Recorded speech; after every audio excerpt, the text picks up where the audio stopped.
Hello everybody, my name is Rachel and welcome to my channel Kalanati. Today I'm doing part 1 of my December wrap-up. This has not been the best reading month for me, mainly because I have been busy at a new job, I've been very tired, I was sick, etc. Then the holidays happened, but I have actually still been reading at least a little bit every day during all of this, and I'm quite proud of myself. So without any further ado, let's get into these books and see what I remember about them a couple of weeks later, given that my brain feels like it's been scrubbed out. First up is actually a book I think I finished on November 30th, but we're going to throw it into December because I forgot to talk about it in November, I guess. And that is Sinopticon, a celebration of Chinese science fiction. This is an anthology edited and translated by Xueting Christine Ni. I really enjoyed this. I thought it had a really good selection of stories in it. I was initially under the impression that all these stories were very new, not just like newly translated, but also published within just the last couple of years. That is not true. There are at least 2 very old stories actually in this. In fact, one of them is about 30 years old and it's one of my favorites. That being said, they are all being published in English for the first time in this anthology. And so like overall thoughts is just, this is a really good selection. There was a lot of variety. It did not feel repetitious in any way.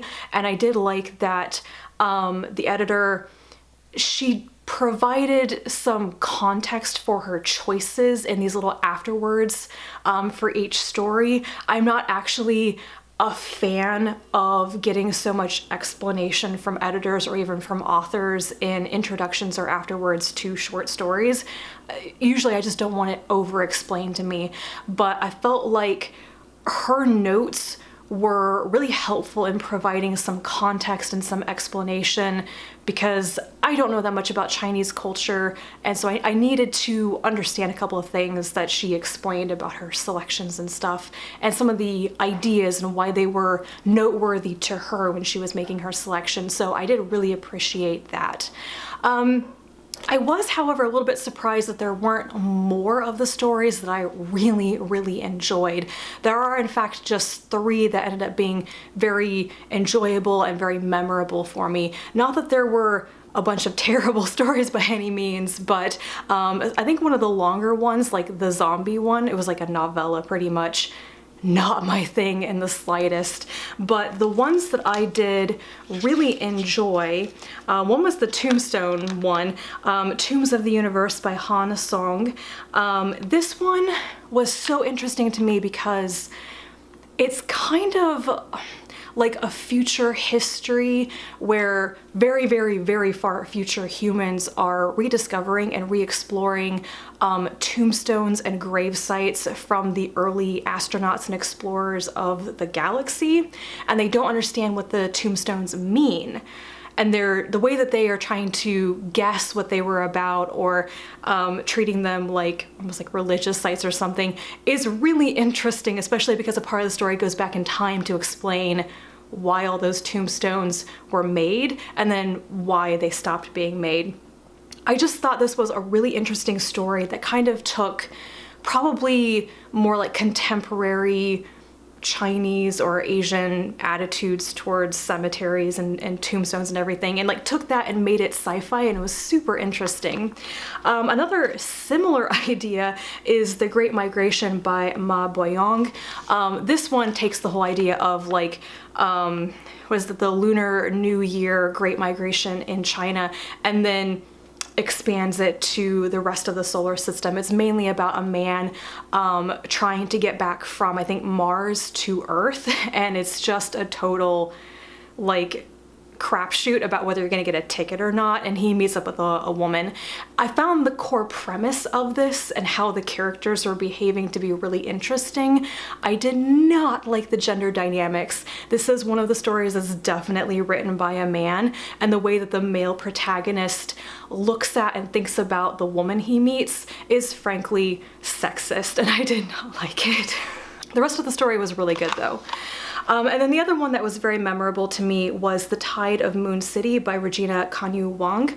This one reminded me a ton of the Dispossessed by Ursula K. Le Guin, I can't really say that there are specifically things that are the same about these stories, but that whole thing of like two planets where the people from either one have their own cultures and they have a long history and maybe they're kind of enemies and everything. And then of course it's way more complicated than that. It was a really interesting story in that regard. I really enjoyed it. So yeah, this was definitely an interesting read, even if I didn't love every single story in it. And it was really nice to have an anthology where the translator was a woman, and it does feature more female Chinese SFF writers. Then I felt like some comics when I was mostly brain dead at the beginning of December, so I read the first 2 volumes of Omni. Volume 1 is called The Doctor Is In, and it's written by Devin Grayson, and the artwork is by Alitha E. Martinez. And then Volume 2 is called No More Hate, and this one is written by Melody Cooper, and the artwork is by Enid Balam. I'm not entirely sure how to say his name. So I believe that Omni is part of the like H2 Ignition universe from a new to me comics publisher. I think it's in the same universe as Strangelands and Ignited, which I may check out because there are some authors who have written for those series that I have my eye on. I'm not entirely sure if I'm impressed by Omni so far. There are some things I really like about it, I really appreciate about it. The creators are mostly people of color, and that's nice. The main character, a doctor, is a black woman, and basically people start developing superpowers, and the protagonist of Omni is a doctor from who worked with Doctors Without Borders, who develops like super intelligence with like 7 different types of intelligence, and it's an interesting idea. But I felt like the writing of this just was very jarring. It felt like every issue had a problem that was rapidly resolved, sometimes almost off the page, and then there were these very jarring like time jumps and big like distance jumps in between stories and stuff, and it was a bit odd. It just felt like very high stakes, a lot of stuff happening, but you don't really see the characters doing much about it, like being really active on the page. That being said, I thought volume 2 was better. I kind of think I like Melody Cooper's writing more. So if there is ever like a volume 3 to this, I'll probably pick it up. But this is why I'm not entirely sure that I'll pick up the other 2 series in the same universe, even though I'm kind of interested in some of the authors and illustrators, but we'll see. Next up is Below the Edge of Darkness by Edith Widder. This is a nonfiction book, maybe almost like partly a memoir, about Widder's career as a marine biologist, who's kind of pioneered the research into bioluminescence and like deep sea diving in submersibles. So a lot of this is structured like a memoir because Widder is telling her life story about how she became interested in marine biology and using submersibles and why she chose to study bioluminescence. And then she basically gives all the highlights of the research she was involved in, while at the same time explaining a lot of interesting things that you find in the deep, deep ocean. And it was really interesting. I found her life and her experiences to be interesting, and I'm also kind of going through a phase where I'm interested in books about oceans and marine biology and stuff, so I was super interested in the content of this. I kind of think that some people might be a little bit put off as to how it's like a mixture of memoir and science explanation. I think it works well, but I also think that there's a tendency in nonfiction for female scientists to get book contracts where instead of just being able to talk about their field, they're also talking about their lives and kind of justifying their presence in a male-dominated field. It's a trend. I'm not saying it's a bad thing, but I tend to notice right away that pretty much every science book I pick up by a woman is also in some ways a memoir. And so I think it works here, but I have definitely read other books where I was like, maybe not. Maybe don't do that. So yeah, really interesting subject matter from an absolute expert and pioneer in her field, and this is one I would definitely recommend. I think it was a really strong book. Pivoting to some fantasy now, I read No Gods, No Monsters by Cadwell Turnbull. This is one that I feel like I'm almost reserving judgment on it until I've read the rest of the series. So this is the first in, I think, a trilogy called the Convergence Saga, and I would mostly describe it as urban fantasy. It begins when a young black man is shot by police and thus revealing that he is a werewolf, and then other shifters and supernatural creatures reveal themselves to the rest of the world in an event that a lot of people maybe don't take very seriously.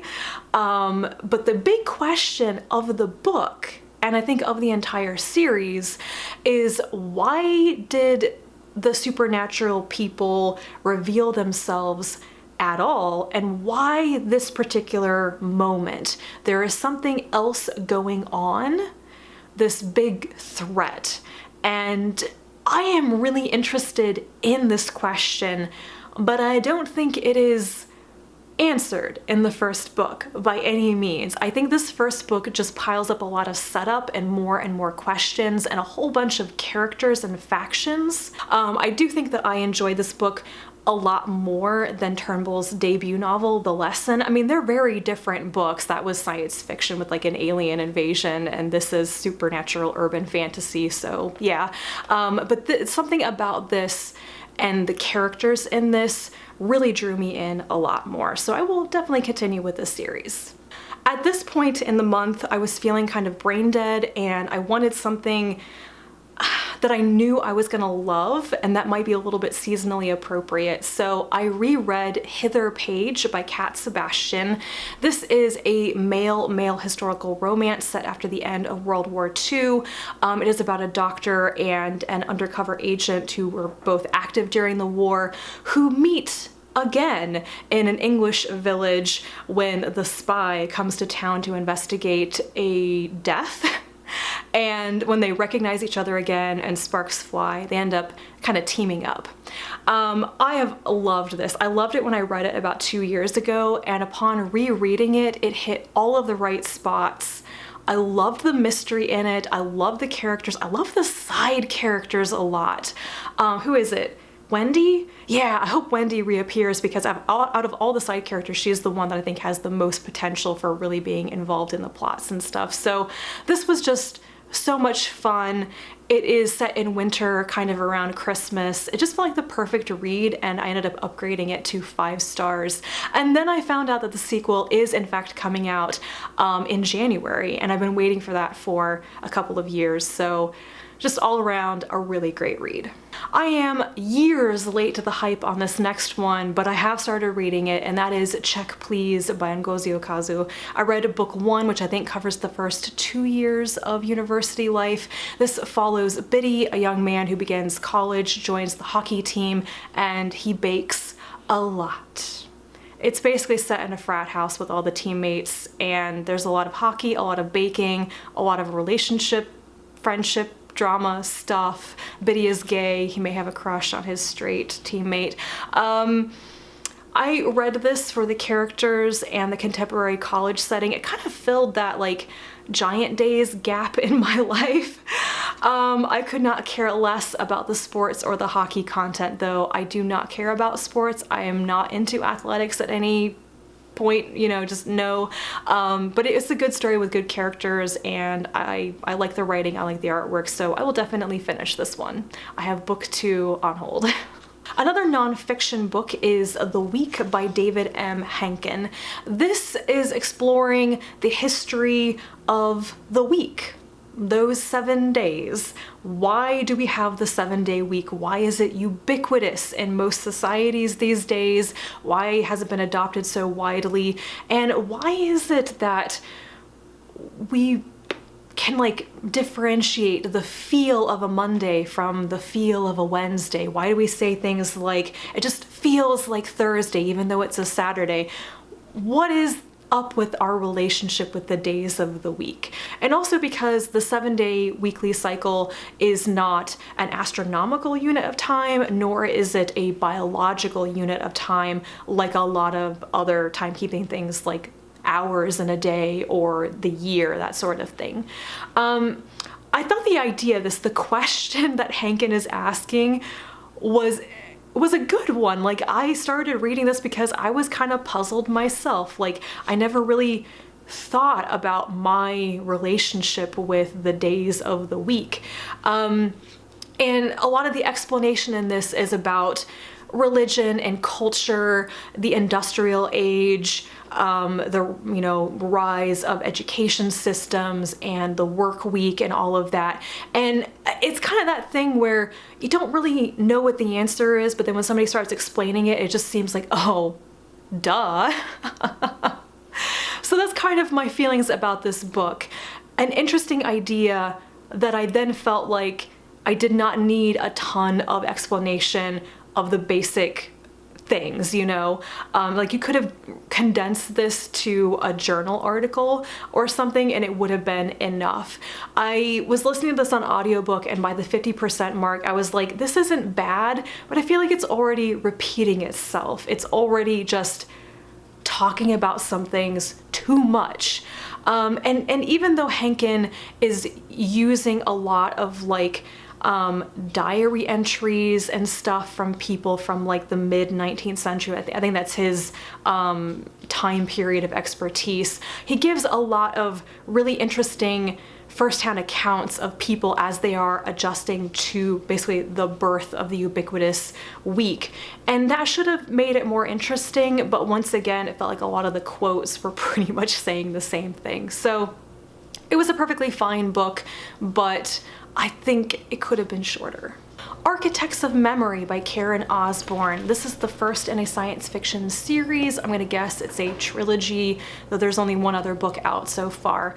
I've been looking forward to this for a while. I think it was actually on one of my anticipated book releases a year or two ago, and I finally got around to it after checking out from the library like 4 different times, because that's a thing that happens a lot. Another one that I have kind of tepid thoughts on. I listened to this on audiobook and I don't think that really affected my experience of it. The narration was good. It was easy to follow the action and the characters and everything in the audiobook. But I'm just gonna say that I felt like a lot of the characters and the plot of this were predictable, and I'm not gonna go so far as to say that they're all extremely stereotypical, but I could not shake the feeling throughout this entire story that I had read it before. I was like, I have read all of these characters, all of these ideas, even this kind of like twist in other science fiction novels. I was never in the dark. I was never guessing. I knew what was going to happen. I knew what everybody's reactions were going to be. And sometimes that's okay.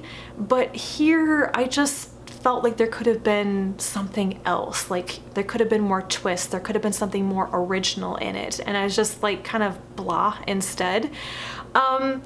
There was also one thing about this that did genuinely irritate me, and that's that part of the whole thread of the story is that they're kind of like 2 main characters separated by class and like citizen and non-citizen status. They're women who are in love with each other, and they spend the entire book basically thinking about each other and pining for each other, but you never see them together. It's like their entire relationship was this little blip off the page, and then the whole book is actually about them being separated, and I never felt their connection. I never understood why I was supposed to care about why they were together, and they just kept constantly thinking about each other when there were other things they should have been thinking about. So yeah, there's that. I do think I'm going to try the second book just in case it's better and more original, but I will not spend that much time on it if it's more of the same. And lastly, I listened to the audiobook of Amanda Gorman's first poetry collection, Call Us What We Carry. Now, I listened to the audiobook because I wanted to hear Gorman's performance of her poetry. I thought that would be very interesting, and I figured she would be good at it. And that was a good experience, but I also found myself constantly wishing I could actually see the poems on the page. I wanted to know what they looked like, how they were formatted, that sort of thing, especially with like the erasure poems, for example, or like the found poems. They're usually formatted in a specific way that kind of conveys what they are, whereas when they're just being read aloud, you don't necessarily know it's an erasure poem. So at some point I think I will actually get like the physical book from the library and look through it again just to satisfy my curiosity. The thing about this that I wasn't prepared to be kind of bored by is that almost every piece in this collection is about the events of the last 2 years. I'd say at least half of this is about COVID-19, about the pandemic, and the other half is about the political and social upheavals over mostly 2020. Like, I think there's an entire poem that's just kind of a recitation of the major events of 2020, like a timeline. And all of these things I have lived through, and it's such a recent memory, I felt like I didn't need it rehashed yet. Like, I didn't have enough distance. And while Gorman has a good voice, she's a good poet, I don't know if she added enough to really reframe things that like I was already very familiar with. So I will definitely follow Gorman's work in the future, and I think maybe this is a collection that would be worth revisiting years in the future. And that is it for the first half of the things that I read in December.